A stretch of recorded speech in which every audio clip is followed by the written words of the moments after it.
Welcome to Reflect with Fassio. Get ready to experience one of the world's first 100% digitally generated podcasts, where we take a step back, dive deep, and strive to learn new things. Join us as we unpack thought-provoking ideas, personal reflections, and inspiring stories to help you stay in the know. Reflect is brought to you by the minds at ByteBrain and powered by emerging technologies from Google, HeyGen, OpenAI, and 11 Labs. Thanks for tuning in. Now, relax and prepare to reflect.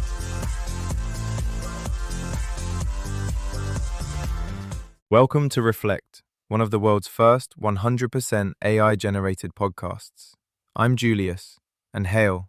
I gotta say, today feels like one of those episodes where we almost didn't need to write anything.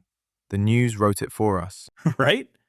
I'm Hale, by the way. And yeah, I was watching the numbers roll in this morning and just thought, we need to talk about this right now. Like today, not next week. Exactly. So here's the situation. President Trump has set an 8 p.m. Eastern deadline tonight for Iran to reopen the Strait of Hormuz. And the threat on the table is military strikes. He posted this morning, and I want to read this directly. A whole civilization will die tonight if a deal isn't reached. That's not a press release. That's a countdown. And the market is treating it exactly like that. Oil is at $17 a barrel right now. Gas nationally is 0.14 a gallon. Diesel is 0.64, almost an all-time high.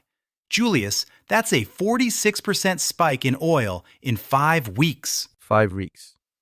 And before we get into the geopolitics, I want to sit with that number for a second, because this isn't abstract. You felt the last oil spike at the pump, in your grocery bill, in the cost of getting anything shipped anywhere.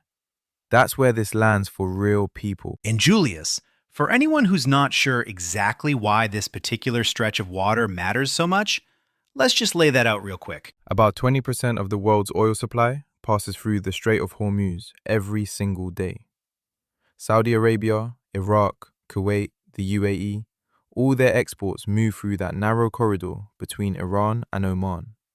You close it, even partially, and you don't just spike prices.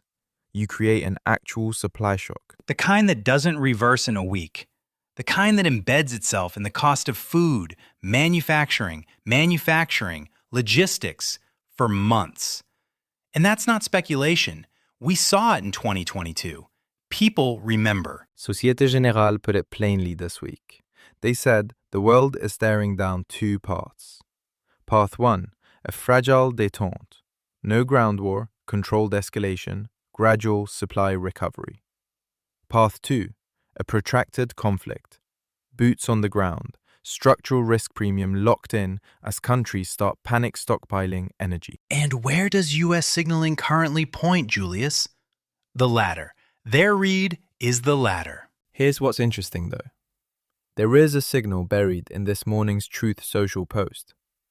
The same post, threatening civilizational collapse, also contained a line about hoping smarter and less radicalized minds prevail in talks with Iran. That's a door left slightly open. Wall Street noticed. There's actually an acronym traders use. TACO stands for Trump Always Chickens Out. The point being, Trump has announced a pause, an extension, or a diplomatic pivot at nearly every deadline he set in this conflict. Markets paired their losses the moment Pakistan requested a 2-week extension today. So here's the hard data as of right now. Oil is at 15 to 17 a barrel. The S&P 500 is down 0.4%. The 10-year Treasury yield is at 4.36%.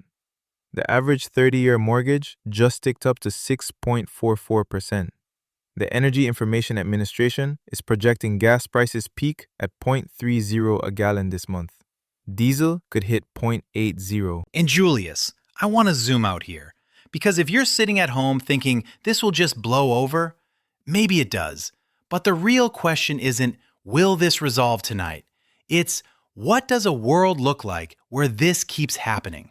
Where the Strait of Hormuz is a recurring pressure point, where 1 liter's deadline can move oil prices 4% in an afternoon. That's the story underneath the story.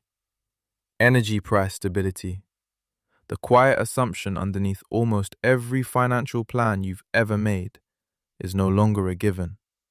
And that has compounding effects.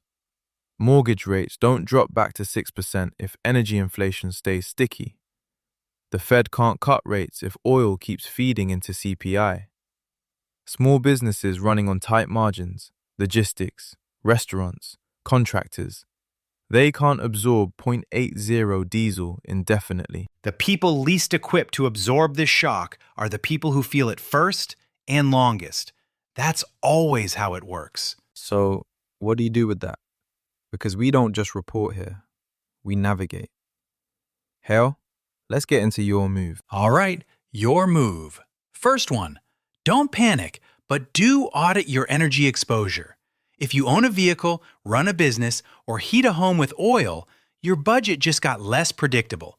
That's worth a 15-minute look at your monthly numbers, even if this resolves tonight. Second, if you have variable rate debt, a mortgage renewal coming up, or you're in the market for a home, watch the 10-year Treasury yield. That number drives your mortgage rate more than almost anything else. It moved today. It could move more. Know where it is.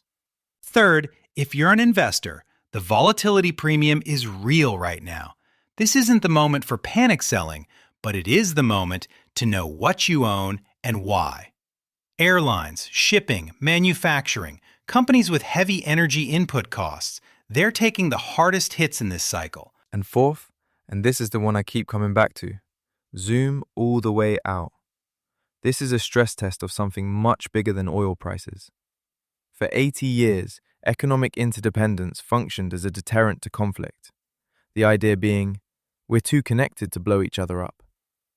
That assumption is being tested in real time, tonight. And the outcome of that test, whatever it is, matters for every person on this planet who buys food, fills a tank, or pays a utility bill. Julius, take us home. Thanks for listening to the Reflect podcast, where we're telling the future. Are you in it? Visit reflectpodcast.com and share your story. And hey, if the Strait's still open by the time you hear this, Taco Tuesday just got a whole new meaning. Stay sharp out there. In the cyber ocean of online voices and recycled content, something different has arrived. Reflect isn't just another podcast, it's the future of storytelling, powered entirely by AI. From curating data to assembling thought-provoking ideas, we've redefined how journeys are told. Reflect is a podcast that thinks, learns, and evolves with each episode. Every tale, every insight, crafted by the most advanced AI technologies. A podcast that disrupts the industry, breaking free from traditional formats, taking you on an entirely new experience. So tune in now and reflect. We're telling the future.